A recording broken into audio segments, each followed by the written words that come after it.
Namaskaram. Myself Tony, CT Trivandrum. I would like to thank the organizers for inviting me to deliver this lecture. Before going to the lecture, I would like to introduce some terminologies and the relevance of this topic with some examples. A population means all the data in a particular category. For example, set of all tires produced by a company. And any subset of population is called a sample. For example, a subset of 100 tires. Any numerical quantity related to the population is called parameter. For example, population mean and population variance. The last one is statistic. Any numerical quantity related to a sample. For example, sample mean and sample variance. Parameter never changes, isn't it?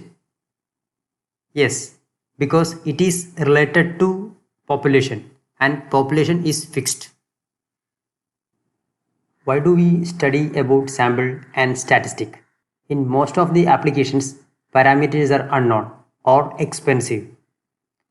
For example, suppose we have to find the average mileage of a tire produced by a company. To compute this parameter, we have to use all the tires produced by the company, which is practically impossible. Hence, this parameter is unknown. Consider another example. How to find average weight of a fish in a farm containing 1 lakh fishes.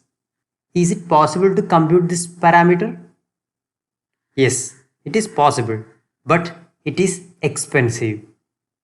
Because if we catch all the fishes at once, then it becomes uneconomical due to marketing issues.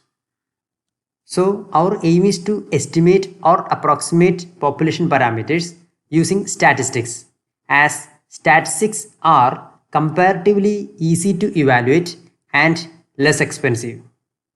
This process is called parameter estimation. Another important application of parameter estimation is in predictions or artificial intelligence. This example is interesting but a bit confusing. What do you feel when you see this picture?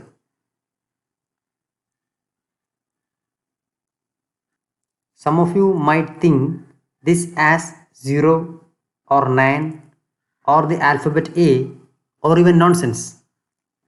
Why it depends on individuals? Because you have learned from samples and sample may differ for different individuals. To make it clear, consider two individuals P1 and P2.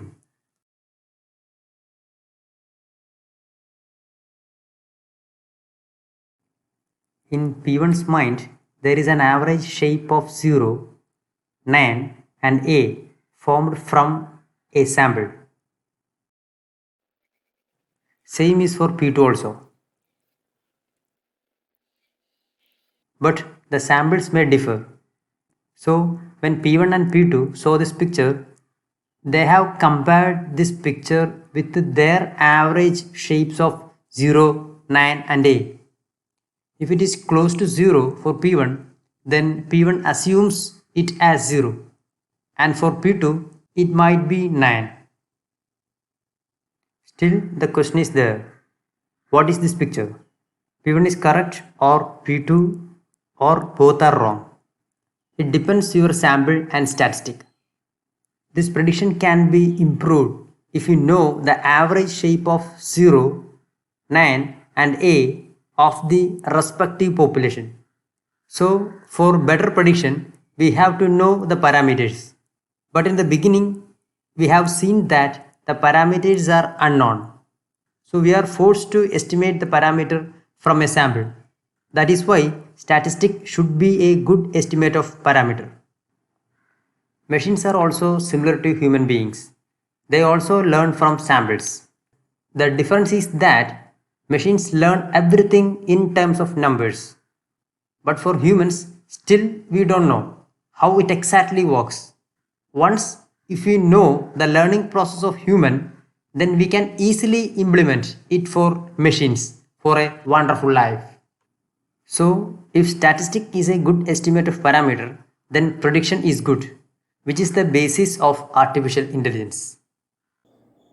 Next, I am going to establish sample variance defined by Formula 1 is better than Formula 2 in the sense of better statistic for parameter estimation. So today's talk contains two lectures. First one is intuitive and second one is mathematical.